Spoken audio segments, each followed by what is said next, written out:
We live in an amazing world, full of wonderful people, doing incredible things, and I'm going to show them to you. I'm Doug Metcalf. Welcome to Positively You.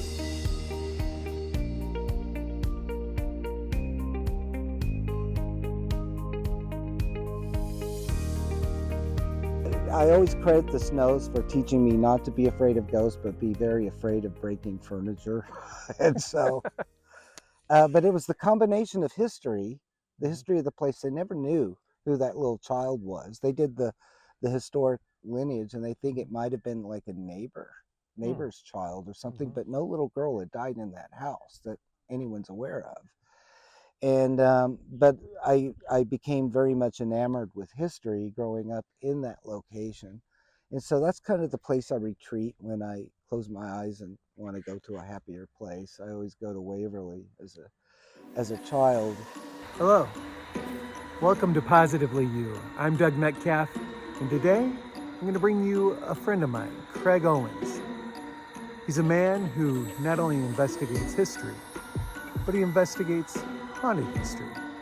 That's coming up today on Positively You. And here we are with my friend Craig Owens.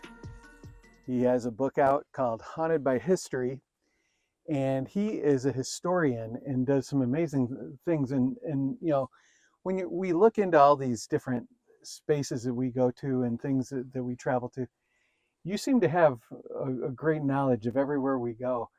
And even where we're sitting right now, where this may look like a beautiful park, but this is actually a battlefield. This is where the Battle of Periville happened in the Civil War. So tell me, how'd you get into history? And Well, it kind of found. I always say that the paranormal. I didn't go looking for it. It kind of found me, and it kind of found me through history itself. Um, when I was a kid growing up, I was about 5 when I had probably my very first like combination of history and hauntings. I was living in Mississippi. My father, my dad actually, it was a adopted dad, was in the Air Force in Columbus, Mississippi, and nearby there's this town called West Point, I believe it's called, and there was this antebellum pre-Civil War mansion that my parents became friends with the owners, the Snows, and they had their smallest child was about my age at the time, so he was about maybe 4 and I was 5, and so once my parents hit it off with the Snows, and their littlest son Gage didn't have like any friends to speak of, so I became the resident friend that would go there every weekend, and we're talking like a 3-storied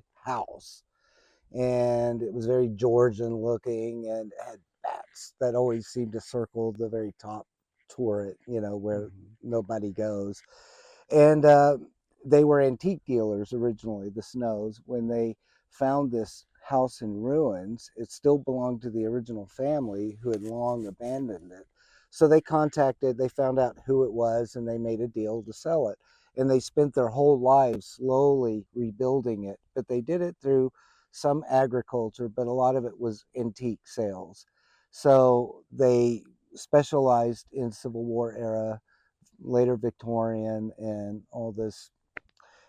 I didn't pick up too much of that, but I had to be very careful about where I went and what I played with there. But it was a fascinating place. If you can imagine, it was like a child's wonderment. There were peacocks across the lawn. oh, neat. And so I would always collect peacock feathers, and take them home with me. They had a cemetery, an old abandoned family cemetery across this like narrow road in the thick of the woods. And I did get to see it once with my parents, and it was all overgrown with rotting tombstones and sunken graves, and that just really intrigued me. And then on top of all that, there was this pit. I don't know what it was, but there was just this pit in the ground in back, and we were told never to go down into the pit because it was like a false bottom and you might be able to fall even deeper through. But there were chickens and there were cows and there were different pigs, I remember, and so it was a fantasy land as a kid. So I was playing there almost every weekend. And then when I was about 6 or 7, this was around, I don't want to give the year. I'm too old for that. Back in my day. Back in my day, it wasn't long before I overheard my parents talking about the little girl ghost that haunted Waverly, and that was the name of the house, um, Waverly Mansion. And I heard about the little girl, so that immediately piqued my interest. And so they told me a little bit about how Mrs. Snow would see a little ghost girl about my age at the time, and it would always be on the second floor outside of a certain bedroom. And it would call out mommy. And at first she thought it was Gage, who was about my age, and she'd go looking around the house. Gage, is that you, Gage? And no, no Gage, and no child. And she did see her once, finally. And it was in that location, right outside the bedroom. Now her husband, Mr. Snow, who always he worked around the property, worked in town. He kind of did anything he could to make money to kind of pay for the repairs.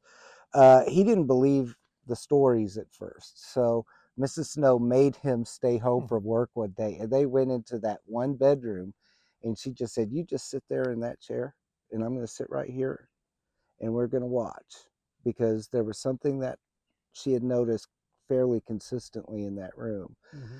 And so he sat there and he waited and waited and waited. He didn't believe in ghosts, but then he saw the eventual thing that he was told to look for, and it was an indentation on the bed, like that of a small child, and it lasted about 15-20 minutes.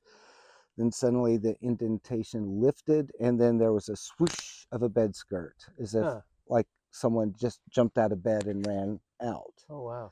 He became a believer. Yeah.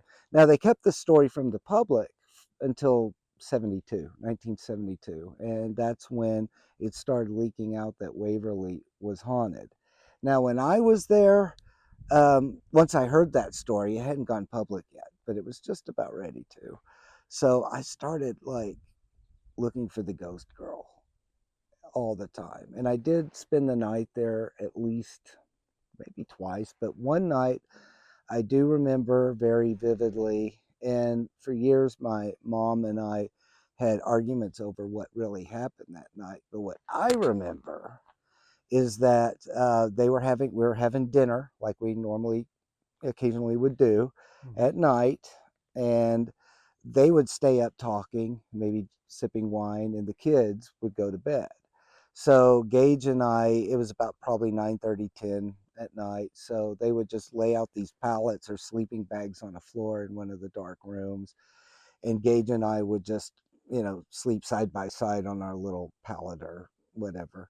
And then they would come and get us and or get me and take me home. And I think my little brother, who was a newborn, was also there.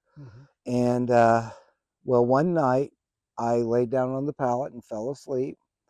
But I remember waking up about midnight or 12:30, looking around, and I was in the Snows' bedroom.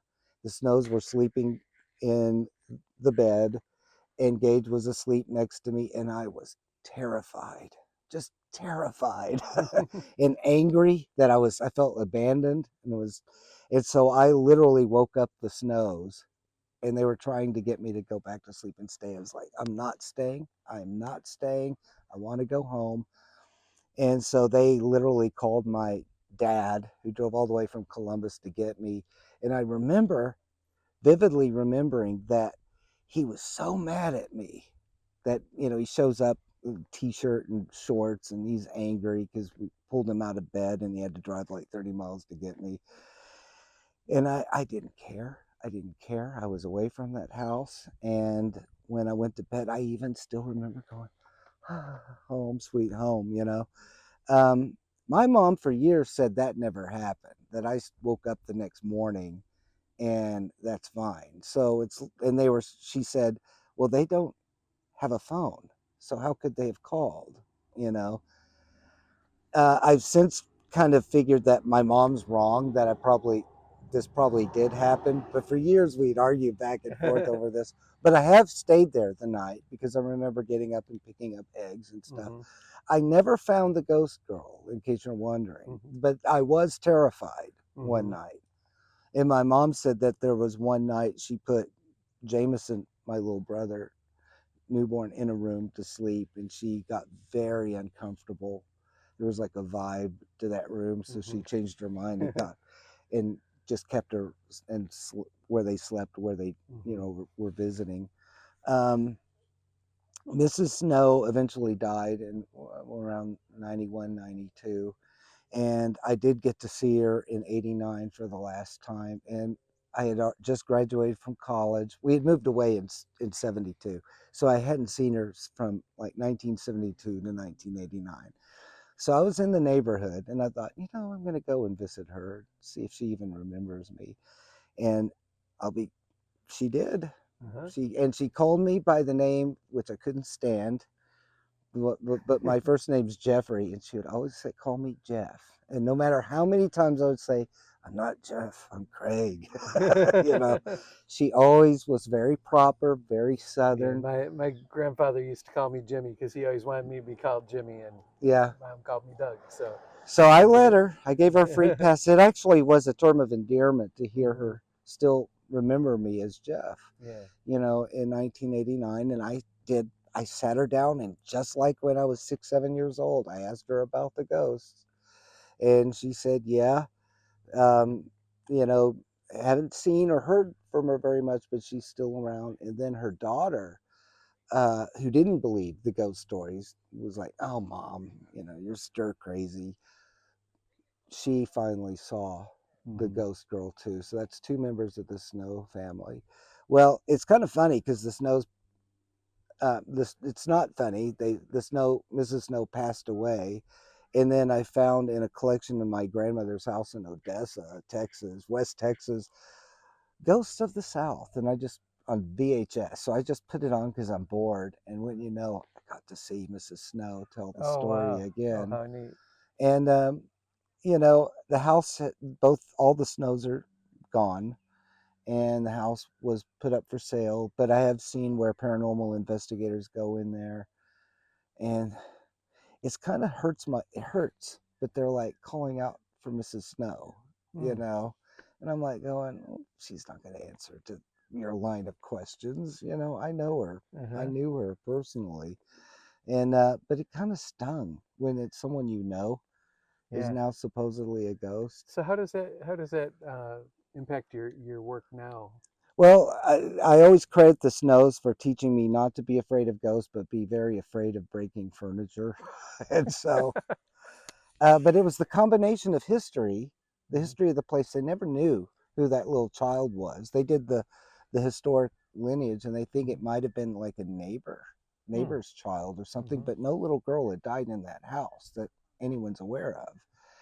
And but I became very much enamored with history growing up in that location, and so that's kind of the place I retreat when I close my eyes and want to go to a happier place. I always go to Waverly as a child, but that was the cornerstone, I think, that was laid down Mhm. within the that first 7 years, that triggered into something much later, and always moved in and out of history. After I got my film degree from Dallas, I lived in older homes in Dallas. Then I wanted to move to LA. So I moved to LA because of the old Hollywood history, which I was very attracted to. And so I started like looking at haunted old Hollywood places in LA. Then, at one point I decided I'm going to do vintage photo shoots, get people dressed in 1920s clothing, rent out some of these haunted spaces, Mhm. and do like a vintage photo shoot. It was for something completely different from what I had in mind at the time. I just wanted to just kind of, I guess, tune into the vibe, create the look, be able to create the look. But what I didn't know is that I probably was stirring up paranormal activity in these places because at the Mission Inn, we're talking 2009 now, a big jump in time. Mm-hmm. I brought in a model dressed her up in 1920s to fit the architecture in this Gothic era. If you've ever seen the Mission Inn, it's beautiful. And uh, weird things started happening immediately within 24 hours, and it only got worse the more I filmed and did stuff there. And I saw a shadow person. I finally saw my first apparition there, and it scared the crap out of me. Mm-hmm. I didn't even believe in shadow people, and then I saw it. And then I also picked up one of my first EVPs ever in the room I was staying in, the suite that wasn't even supposed to be haunted. Mm-hmm. Suddenly I started hearing things like someone moving around, which prompted me to pull out my recorder. And sure enough, I picked up a female voice, and it seemed to be answering my questions. And by the way, do you remember your first EVP session? Yeah. Did you feel like a complete idiot asking questions Yeah. to To the air. unknown? Yeah. Talking to air. Yeah, And that's exactly. and that's something I was just gonna bring up. There's people out there watching this right now. They're going, Uh-huh. yeah, right, ghosts. Right. Yeah, okay, blah blah blah. They go to these historic places, and we get it from our own people because we work with Yeah. Dr. Clore, and he's very very while he does believe in some sense, he drills you down pretty much. So what do you say to people who sit there and go, yeah, right, ghosts, whatever, and what is your kind of thoughts on some of the things you've experienced? Oh, well, in between years, okay, I fluctuated between believing and not believing growing up. I mean, in the 70s and 80s, and probably into the 90s, quite frankly, the only way to have a paranormal experience, if you weren't just in the right place at the right time when something happens, is to consult a psychic. And so you're completely at the mercy of what a psychic tells you about everything from your past life to who's around you now to and that seems so unsatisfactory to me because I want to have firsthand experience. I don't want to live through maybe the eyes and maybe the imagination of someone else. I really wanted to experience it for myself. And I didn't think I always kind of I would waft from belief to non-belief as I also began to doubt God, the existence of God and the existence of the afterlife, and then being pulled back in, and then reading both sides of the argument for their existence or non-existence. Mm-hmm. And let's be honest, the arguments against ghosts can be very logical sounding, very very intellectual, and very well thought out. But I wanted to not believe. I really did. I think more than I wanted to believe. Mm-hmm. And I would have been, and when I got into the paranormal, I was going to be completely okay if someone comes in and completely proves everything wrong. That EVPs cannot be paranormal, cannot be, but they have to be convincing and consistent. And it can't be pseudoscience used to refute pseudoscience. Right. And I never could find that. There was always something that would pull me back. I Mm-hmm. had a strange experience at Warner Brothers when I worked there on the TV show where I was, late at night, not even late at night, late in the afternoon. I was dropping off scripts in a very old soundstage and heard what sounded like a woman's voice talking and moving around and footsteps, but I'm the only one there. Everyone had gone home hours ago. And that spooked me. No Mm-hmm. one believed me at work, Right. Sure. They so never do. It seems. so it was like, okay, I'll just chalk this up as to I'll keep it on the back burner and go about my business. And finally, after the experience at the Mission in 2009, actually seeing a shadow figure dart behind a corner scared me. I didn't believe in shadow people at the time, so I had to like completely rethink things. I became more of a believer with the coming of new technology like audio recorders, things that don't rely so much on psychic ability, Mm-hmm. and where I can test. Now, history That's the one thing when I decided to do my book, Haunted by History. It was after these experiences taking vintage photo shoots in Sure. haunted hotels and the consistency of weird things beginning to happen, Mm-hmm. especially when you mic it after you do the shoot. And it's like you start getting voices in a controlled environment that don't make a lot of sense. Right. Not everyone had paranormal experiences on these shoots, but I wouldn't let very many people investigate because I wanted to control the experiment Mm-hmm. the entire time. And so I was curious, for instance, in that suite where I thought I heard a voice and did my first EVP session and caught a voice. It was a woman's voice. Mm-hmm. And so I started questioning what was this room used for. It wasn't always a suite of rooms. Mm-hmm. So that's when historical research started creeping in. It was just curiosity. What was it? I found out later it was a women's lounge. That makes sense for hearing a woman's voice, Mm-hmm. in a women's game club where they would play cards and Okay. Yeah. have their afternoon teas and Mm-hmm. socializing, all women. Makes sense. A woman's voice Yeah. heard in that. So I just became very curious as to whether or not history was somehow connected with hauntings rather than demons, angels, all the spiritual stuff, all the stuff you hear on TV.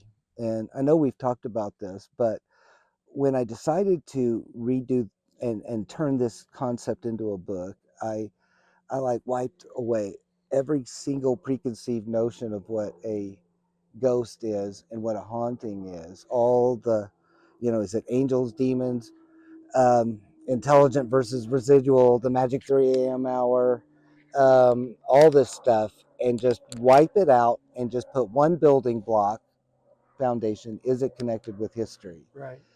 And I would do a brief run through of the history just to give you like visual ideas on what you want to do with with your camera in recreating things. If there was a historical event, you can try to restage it. If there's a ghost sighting, a visual ghost sighting, you can do the recreate the visual ghost sighting in the Mm-hmm. actual room Right. where it was, and then just test and monitor it. And so I would do that, and then afterwards, that's when I would do the deep dive research. And Mm-hmm. I thought my book's like 411 pages. It's huge. It weighs almost it's like 4 pounds. But originally, it was supposed to be like about that thick. But what I kept finding was that the history was wrong in a lot of cases. Mm-hmm. It's like I had to fact check the historians, and I started finding stories that should have been told about this place that never were. Mm-hmm. What really went down. And I did the book in 3 segments, which played beautifully together when you read through. But um, just straight history with footnotes. Mm-hmm. Then I would take the hauntings as its own separate history. And so I would try to find when the stories started hitting the media, when they started first appearing in newspapers and magazines and in book form, and what were they saying at the time, and who was saying it, Mm-hmm. and how they changed. Because there's some ghost stories that started out in a ghost book by a certain author, and every time they did a revision, the number of ghosts increased. you know, it's like, so once you start seeing patterns like that, you're going, okay, this guy's prone to exaggeration, or Yeah. this woman's prone to I've run into exaggeration. that. The story of Lake Lanier in Georgia, grossly mistold, even in the news. I mean, when I went through and did that, I understand. You sit there and then, or even Moon River Brewing. I watched one of their ghost tours go through, Mhm. and the whole time I was just sitting there going, "What are you talking about?" And there was a teacher. Let me tell you that, like, for instance, the Hotel del Coronado, the famous Kate Morgan, their most famous ghost that was a woman, based on a woman that actually committed suicide in Mm-hmm. 1892 there. What was happening with that room, it's a weird sordid story, but this is a perfect example of why my book went from that little to that thick. The story's been written and covered in TV. Leonard Nimoy did it, all these different paranormal shows covered it, and whole books have been written about it. But here's the true story about how the ghost story came about. There was a room on the top floor of the Hotel del Coronado, which would be about the fourth floor, Mm-hmm. and poltergeist activity was known to occur in this room. Well, in the 1970s, it started leaking out a little bit in the newspapers, but the hotel management at the time was in strict denial. Do not talk about that room. Do not talk about that ghost. Okay. Well, that all came to a head in 1983, I want to think. And, in the weirdest way imaginable, Vice President George Bush was visiting the Hotel del Coronado, and one of the Secret Service agents had been put in that room. And in the middle of the night, he called up and asked for a room change. And that made the news, and it became well known all over the world that a Secret Service agent was scared by a ghost in that haunted room. So, because it became an international told story, the hotel no longer could deny Sure. anymore. The president was there, Yeah, it's a right? Secret Service agent, Yeah.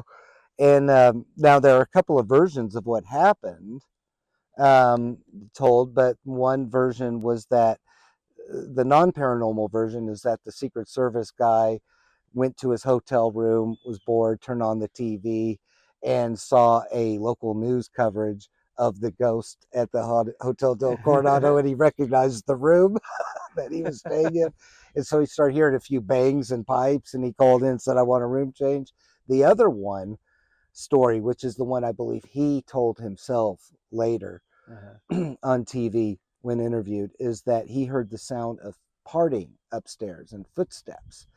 And he called down and went, what's going on upstairs and why wasn't I notified about it? And they're like, well, what is it? It's like, I hear music, I hear laughter, I'm hearing partying sounds. What's going on? What's upstairs? And they said, no, sir, there's nothing. You're on the very top floor. And then that's when he said, okay, I want a room change, you know.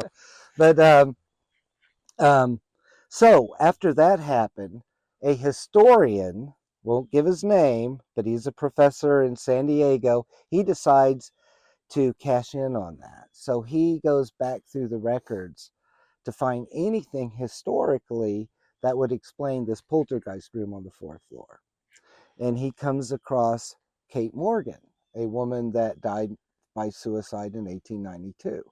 So, believe it or not, he writes this whole thing, he embellishes it, saying that she was with child and was there Of to. course, we've got the. And I bet she jumped out the window too, didn't No, she? she shot No. herself in the head Yeah. on the Okay. stairs. That's Well, really usually when they embellish, that's usually what that's happens. that's really what happened. Mhm. She did shoot herself in the temple on the Mhm. steps going down to the beach. But why? She had been acting sickly. Um, it was a case of mistaken identity because she had checked in under a different name. And so when they found her body, they called the coroner, and the coroner, they couldn't identify her based on the name she registered under. So they put out an nationwide a sketch and description of her to various newspapers and Mhm. police departments. And so different false leads started coming in before the real identification was made. And it was actually the LAPD, Los Angeles Police Department, that solved it Mhm. because there was a domestic woman working for a wealthy family that said she was going Mhm. down to San Diego to do some business. Never did. But all these characters came in, and because they muddied the waters, and because this was the age of yellow journalism, fake news, whatever you want to call it back then, there Wasn't were a it lot of every age? loose leads going nowhere, Hmm. um, trying to solve this mystery. So one of the things that was bandied around was, what was she suffering from? Was it stomach cancer? Was it a pregnancy? And because there was no autopsy performed, yet a doctor did look at her but did not perform an autopsy, he made some kind of indirect remark to a newspaper that suggested that maybe it could have been a Hmm. pregnancy. But anyway, that's that's all you need to know. This historian took that one step forward by saying she was pregnant, and the whole ghost of Kate Morgan made its debut in San Diego Better Homes and Garden October Halloween issue 1983, and it went viral. Perfect. And then suddenly it started going across the country. This became a famous ghost. All right, so that explained the poltergeist activity on the fourth floor, right? Wrong. In 1987, there was an attorney in Southern California, and he decided he was going to write a book about the ghost. So he stayed in that room on the fourth floor, and he became convinced that that could not have been the room that this woman, Kate Morgan, had stayed in. So he actually went to the local university that had the old sign-in sheets, where people sign their names. And so he looked up her name and got the room number, and he found the right room, and it was not on that floor, it was a couple of floors down, and that room still existed. So that's the only thing he got correct, but he writes this ridiculous book on Kate Morgan where he's the hero and he is working pro bono to solve Kate Morgan's murder. Now it's a murder. It's no longer a suicide. It's a murder. And he's working pro bono. And, it's so ridiculous to read today because the ending literally has this Perry Mason type scene where the ghost, he orders Thanksgiving dinner for two in the room, and the ghost appears and he offers her a drink, and she won't eat, but I think she has a drink of wine or something, and he explains like Perry Mason everything that happened, and then she's satisfied and the ghost disappears. End of the novel. But so what's interesting is that once they identified the correct room that Kate Morgan actually did stay in at the time of her death, suddenly that room becomes haunted almost overnight. And but what about that top floor room? Nobody knows to this day. He did look up that room in 1892, and it was a maid's closet back then. So they made up this story about a maid that died at the same time that Kate Morgan died, and they're buried in the same grave together. And it's so convoluted. Yeah. But what it really started out was one room on that top floor, and how it evolved into something a lot more is a whole nother story. So does Kate Morgan haunt the Hotel del Coronado? I have no idea. uh, I've given uh, circumstantial evidence to show that maybe she doesn't, but again, maybe she does. I don't know. There was a ghost of a Victorian woman that's been seen wandering the halls, and she would fit that Victorian woman description. But it's interesting how much things get cloudy when too many people come in and make stuff up, and then it gets passed off as the truth. So that's what I did with my book, and why my book expanded is I actually go into detail and explain, here's what happened, here's how the story evolved over time, here's what we know, and here's what we can't say for sure about it. And then the last part of the book has to do with my own paranormal experiences there while doing these photo shoots. And it all kind of weaves together like a symphony with three different melodies that somehow they each can play by themselves. But when you take it all in, you realize that it's all melodies to this larger melody. Yeah.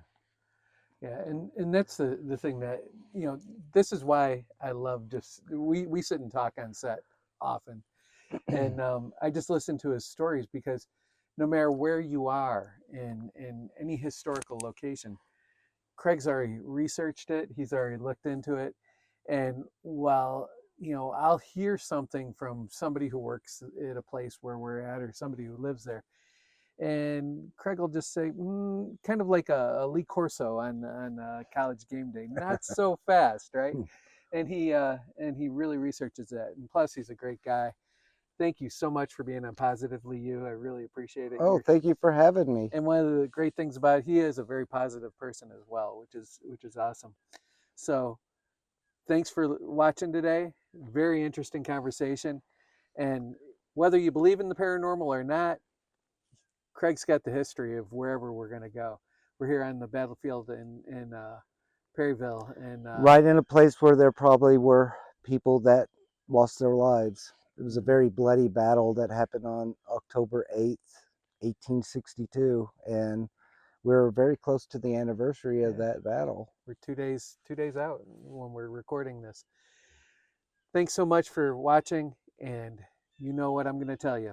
Above all, stay positive.